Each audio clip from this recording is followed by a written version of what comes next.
Salut tout le monde et bienvenue à notre exploration d'aujourd'hui de la scène culturelle marocaine. Avril 2025 s'avère être un mois plutôt intéressant avec beaucoup de choses qui se passent. Oui, c'est vraiment un moment passionnant pour la culture marocaine, avec une reconnaissance internationale et un dynamisme local. Absolument. En fait, l'une des premières choses qui a attiré notre attention est cette déclaration plutôt audacieuse.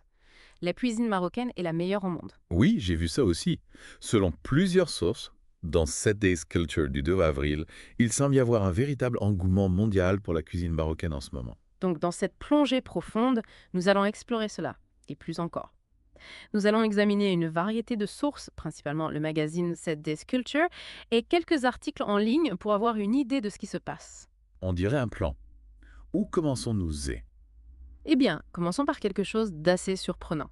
En pensant à la culture marocaine, on n'imagine pas forcément Rome, n'est-ce pas? Pas vraiment, non. Mais il y a un lien fascinant avec la Grande Mosquée de Rome. C'est la plus grande mosquée d'Europe. Et devinez quoi? Qu'est-ce que c'est?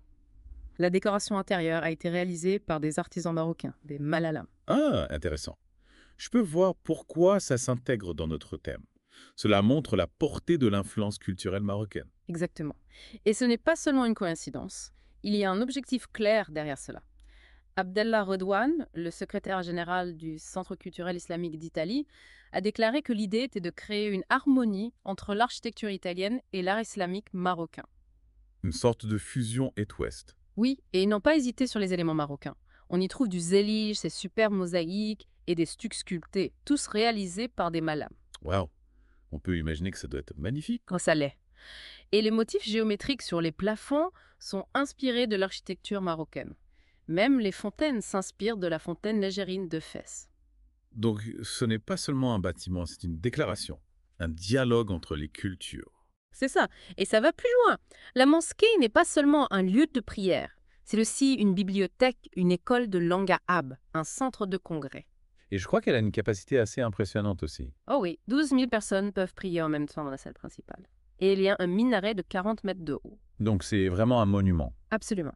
Et l'inauguration a été une célébration de la culture marocaine avec des tapis de rabat, du thé à la menthe, des pâtisseries, des plats typiques. C'est formidable qu'ils aient intégré la culture dans l'événement lui-même. Oui, et le message était clair.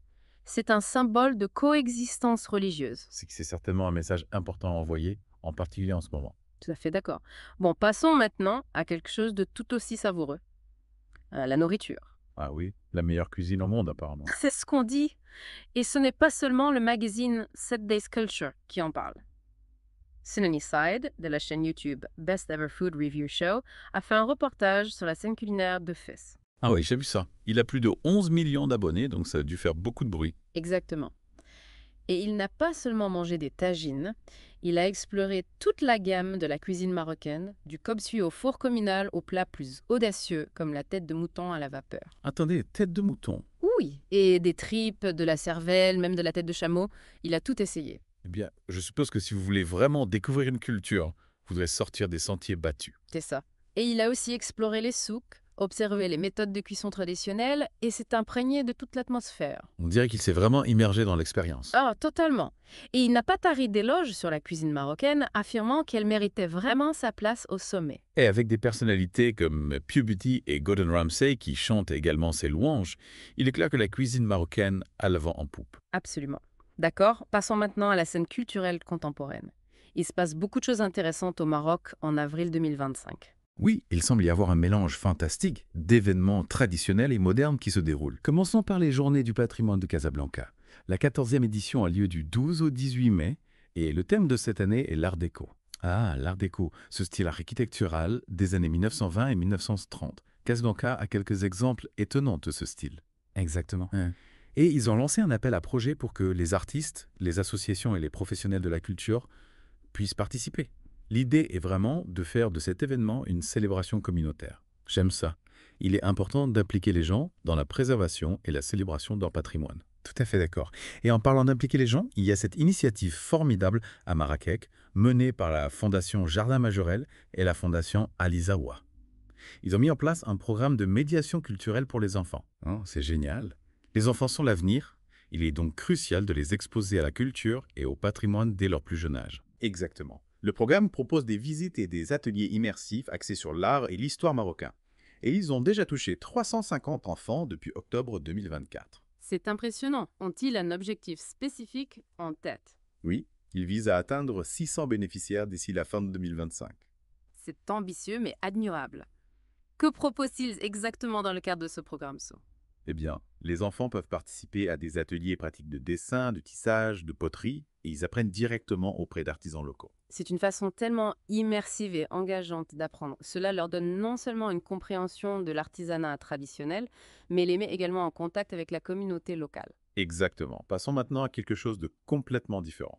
Avez-vous entendu parler des concerts Candlelight? Oui, j'en ai entendu parler. Il semble qu'ils soient devenus incroyablement populaires dans le monde entier. Oui, ils sont maintenant dans plus de 150 villes, et ils arrivent à Marrakech le 25 avril. Vraiment envié des rôles. À l'Espace Maiden, ils prévoient des hommages à Queen, à BBA, Hans Zimmer et Adele. Waouh, c'est un programme varié. Oui, et tous les concerts sont joués par des quatuors à cordes dans un décor éclairé aux chandelles. L'atmosphère est censée être vraiment magique. Cela ressemble certainement à une expérience unique. Absolument. Et si vous êtes plus branché musique actuelle, le groupe australien Parcel se produit à Casablanca le 10 juillet. Parcel Axel, ce groupe de funk, de rock et de disco. J'aime bien leur chanson Overnight. Oui, c'est un bon morceau, et leur dernier album Day Night vaut le détour. Je vais le vérifier. Casablanca est un festival assez important, n'est-ce pas? Oui, c'est l'un des plus grands festivals de jazz d'Afrique. La 18e édition se déroule du 3 au 12 juillet et ils ont une programmation assez incroyable cette année. Qui d'autre joue? Oh, Eh bien, en plus de Parcells, il y a les Black Eyed Peas, Macklemore, Seal et Ibrahim Malouf, pour n'en nommer que quelques-uns. waouh, c'est une programmation impressionnante. Oui, ça va être un grand festival. Et en parlant de festival, Casablanca a un tout nouveau festival cette année, le Timeless Festival. Timeless Festival. Je n'en ai pas entendu parler. Qu'est-ce que c'est? Il est organisé par Rue Radio et il aura lieu les 16 et 17 mai à Enfa Park. D'accord. Et quel est le thème de ce nouveau festival? Il est consacré aux artistes et aux sons emblématiques qui ont marqué des générations. Les têtes d'affiche sont Craig David le 16 mai et Sean Paul le 17 mai. Oh, j'aime bien ça. Craig David et Sean Paul, deux artistes qui ont vraiment marqué leur époque. Cela promet d'être un week-end amusant.